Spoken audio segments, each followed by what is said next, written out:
Hello friends, কেমন আছেন সবাই? আশা করছি সবাই ভালো আছেন। আজকে আপনাদের সাথে কোনো রকম বাটাবাটির ঝামেলা ছাড়াই দারুণ স্বাদের রসুন ভর্তা শেয়ার করব। এই ভর্তাটি গরম ভাতের সাথে থাকলে আর কিছুই লাগবে না। আশা করছি আপনাদের আমার আজকের রেসিপিটা অনেক ভালো লাগবে। তো চলুন কথা না বাড়িয়ে মূল রেসিপিতে চলে যাই। রসুন ভর্তা তৈরির জন্য আমি এখানে 3টা বড় সাইজের রসুন নিয়েছি। এখন রসুনগুলোকে প্রথমে খুব ভালোভাবে ছিলে নিতে হবে। সব রসুনগুলো ছিলে নেওয়া হয়ে গেছে। এখন চুলায় চলে যাব। চুলায় একটি প্যান বসিয়ে দিয়েছি। দিয়ে দিচ্ছি 1 চামচ সরিষার তেল।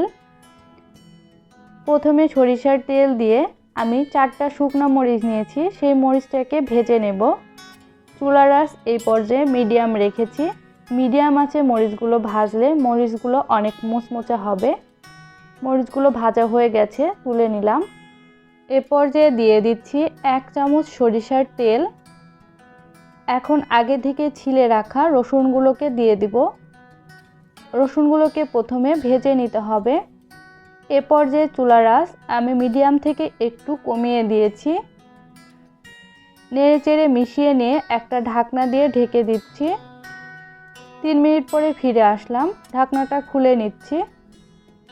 এখন নেড়েচেড়ে আবারও রসুনগুলোকে ঢেকে দিব।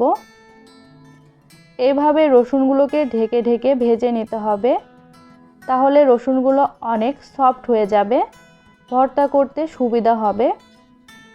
রসুনগুলো প্রায় ভাজা হয়ে গেছে। এখন আমি চুলা থেকে নামিয়ে নিচ্ছি। চুলায় আবারও প্যান বসিয়ে দিয়েছি। দিয়ে দিচ্ছি 1 চামচ সরিষার তেল। তেল গরম হয়ে গেছে। দিয়ে দিচ্ছি 1/2 চামচ কালো জিরা। দিয়ে দিচ্ছি একটা মিডিয়াম সাইজের পেঁয়াজ কুচি। এখন পেঁয়াজটাকে হালকা করে ভেজে নেব। একেবারে ভেজে বাদামি করার দরকার নেই। আবারও সামান্য তেল দিয়ে দিলাম। পেঁয়াজটা প্রায় ভাজা হয়ে গেছে। এখন আমি পেঁয়াজটাকে তুলে নেব। এখন ভর্তাটি মেখে নেব। নিয়ে নিলাম 3টা শুকনো মরিচ ভাজা। দিয়ে দিচ্ছি স্বাদমতো লবণ। আপনারা যেমন ঝাল খাবেন সেই অনুযায়ী মরিচটা নিয়ে নেবেন। এখন লবণের সাথে প্রথমে শুকনো মরিচটাকে ডলে ভেঙে নিতে হবে। মরিচটা ভাঙা হয়ে গেছে।